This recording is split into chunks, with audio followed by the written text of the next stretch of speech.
right now is that we have a lot of people who want to build brands, who want to become influencers, who want to start companies, but they're not putting in the pieces that actually allow them to weather the storm. You know, the thing that I'm most proud of is the two biggest businesses I've ever built.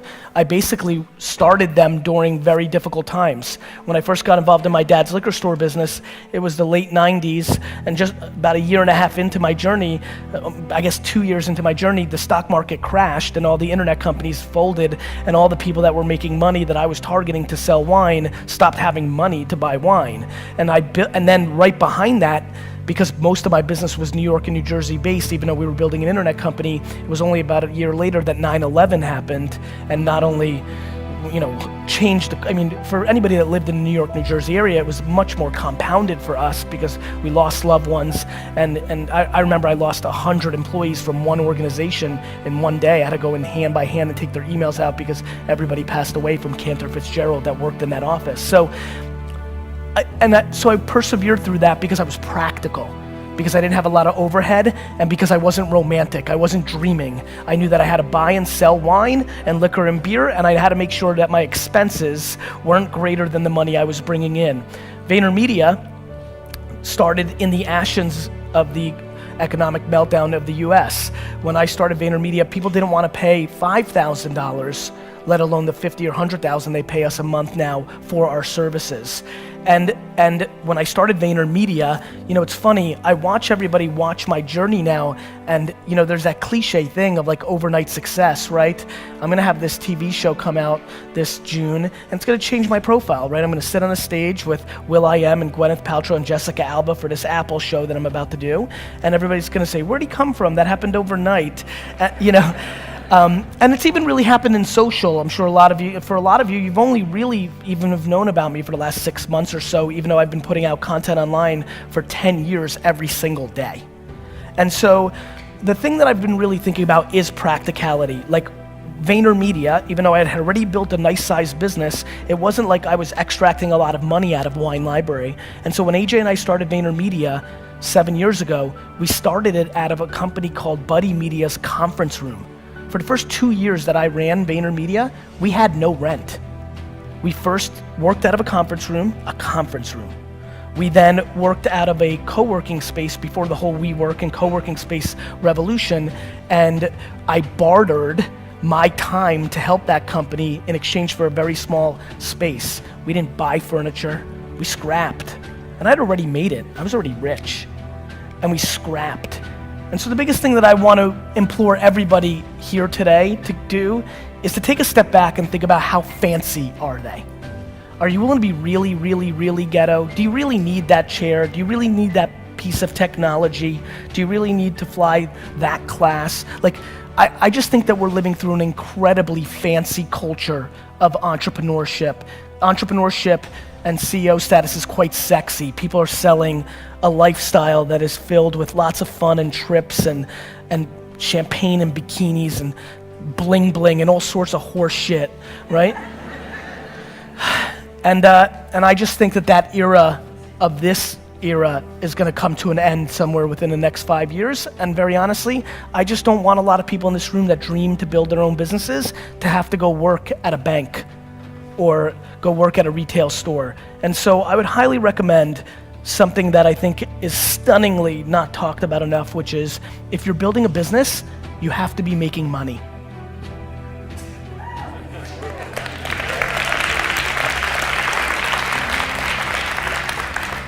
And so I know that's like a funny thing to say, but I think it's important. I think the other thing that's important is to shift the context completely the other way, which is what is really winning, right? Like, what is the definition of winning? And I think we all have different definitions, right? And I think that one of the things that I also want to say is that I'm getting scared that a lot of people that are following my journey hear me talking about buying the New York Jets, and I do aspire to buy a $3 billion sports franchise. I do. It is what I want. You can look at my 5th grade yearbook long before business was cool. It's what I want to do. But I'm awfully scared that it's pressuring the people that follow me into trying to achieve things that they don't necessarily want. They just think it's the thing you do if you're trying to be a successful business person. Let me promise you something. I know tens of thousands of people, and I know thousands of people extremely well, and I know hundreds of people deeply well. There is no correlation between how much money someone makes and their level of happiness. I have friends who make $47,000 a year and are the happiest people I know. Their work-life balance is on point. They're part of 2 soccer teams. They play video games. They watch every show they want. They take 2 vacations that they scrap together, and they're freaking happy as hell. And I know tons of people who I grew up with in the Silicon Valley boom who have hundreds of millions of dollars in their bank account and are as miserable and as lonely and as broken as you'll ever see. So I implore all of you to please reverse engineer and figure out who you are and figure out what level of monetizing and stuff you need and what level of creativity you need. I promise you one thing that will catch you very off guard. I should be way more rich. I leave money on the table every day. I've left ungodly amounts of money on the table. I spend tons of times sending DMs and engaging with people, meeting people randomly and not cashing in. I actually believe the statement I'm about to make.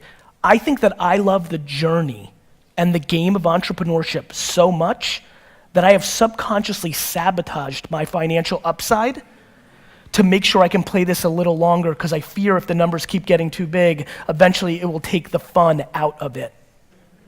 When you are lucky enough, like I am, to actually do something that you love so much, do something that puts pressure against the one thing you care about besides it, which is the time I spend with my family. My family is my whole life. And being this and doing this is the only thing that cuts into that. I couldn't breathe if I wasn't an entrepreneur. I didn't breathe when I wasn't an entrepreneur. That's the reason I got D's and F's in school, because I just couldn't be me. And I'm not capable of that. And so I think being here excites me because I think coming to not LA, San Francisco, New York, London is always more fun for me. It always feels a little more practical.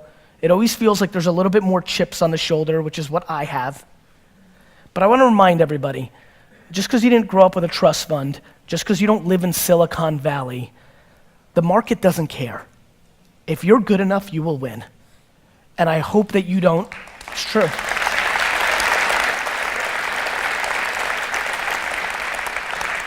And if you sit around and ponder, well, if I didn't live here, or if my mom wasn't an alcoholic, or if I just learned about this earlier, or if I'd been following this person earlier, or if I wasn't born a woman, or if I wasn't born a minority, if you sit and do that, you are losing.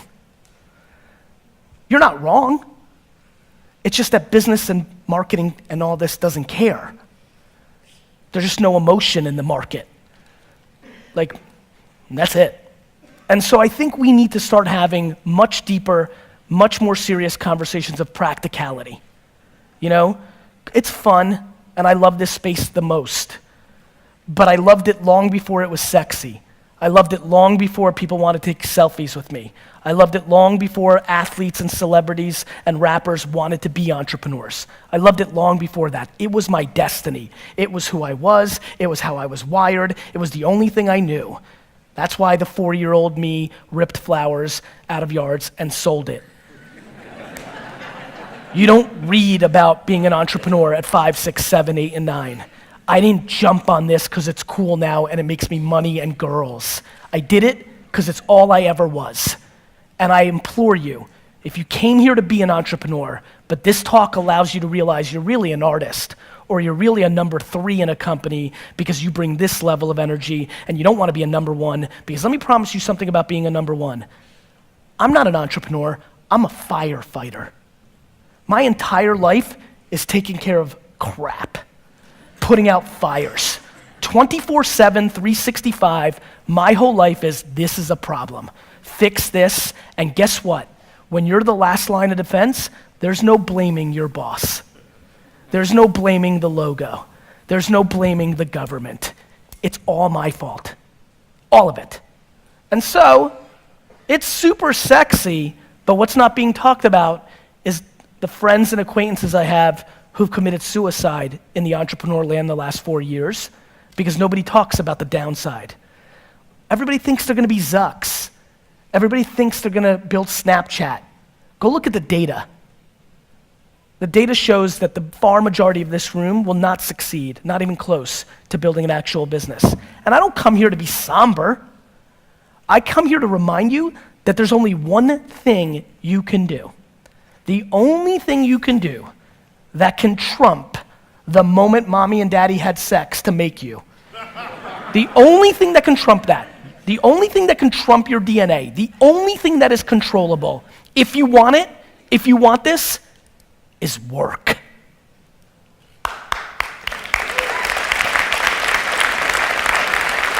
It is. It's the only tangible, and by the way, I don't know if you guys have noticed, I've stopped even, and it's funny given the name of the conference, I've started using the word work more than the word hustle, just because I want everybody to understand what we're really talking about here. If you've got a big mouth, and a lot of you do here, search the hashtag, and a lot of you say CEO, founder, owner. I call that big mouth. If you've got the audacity to do it, and so many of you have heard this from me, when I audit you, and I do, because I'm curious, it's how I learn. People talk a big game. I especially love when somebody hits me up on social, like, Gary V, you're gonna buy the Jets, I'm gonna buy the Rams, you know? Everybody's buying a sports team. And I love to look at what that person does. And then I'll DM that person and be like, yo bro, nobody, unless they were a trust fund baby, ever bought the Rams when they go skiing for a week when they're 24. Nobody you know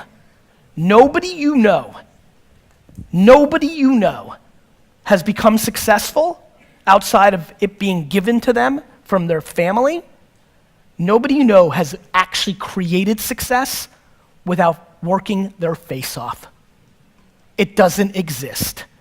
So you can sit and talk about luck, and you can sit and talk about this, that, or the other thing, but I promise you, the only controllable thing you have is your work ethic. So, going back to the beginning of my talk, you need to deploy serious self-awareness and figure out who you are.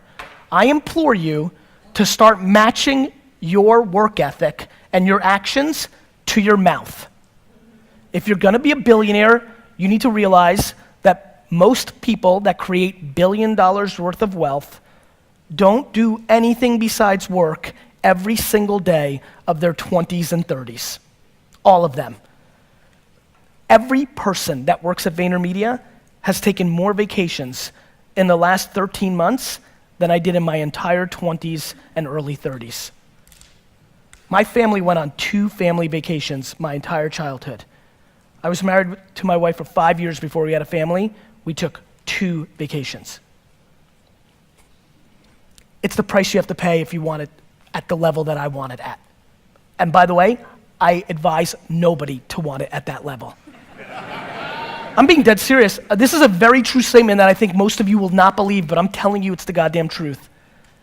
If there was a drug that could take some ambition out, I would take it. It is so extreme. It is all in. The reason I started Daily V was to remind you that I'm outworking you.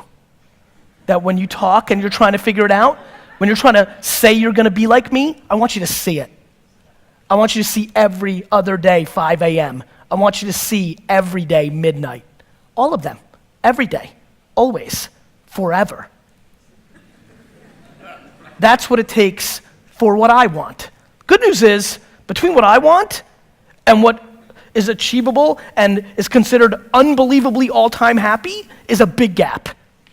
So there's plenty of vacation time. I know tons of people with vacation time. I know tons of people with work-life balance. I know tons of people that do tons of fun activities and that make 7 figures, millions of dollars a year and love it. I'm playing for legacy. I'm playing for all time. I'm looking to impact every generation that comes behind me because I want to show that you can build all-time wealth, all-time greatness, doing it the right way and the old way. That's what I'm up to. So please make sure you understand that, and more importantly, make sure you understand yourself so that you can reverse engineer that blueprint and figure out where you fit within that and then deploy it. But I promise you, you will not get there with your big idea. I promise you, sitting around and saying, oh, I had that idea for Uber before Uber did. Nobody gives a shit. I've got every idea that's going to be successful over the next 100 years. It's all about AI and VR and AR and augmented and all this. I'll give them to you all. It doesn't matter because most of you won't execute against it. The reason I put out all my best stuff and I'm liked and I don't charge for it is somewhere along the line I realized that 99.9% of you aren't going to do anything about it. You're going to ponder it. You're going to get super pumped up when you watch me say it. And then 3 weeks later, you're going to give up because you're not willing to pay the price.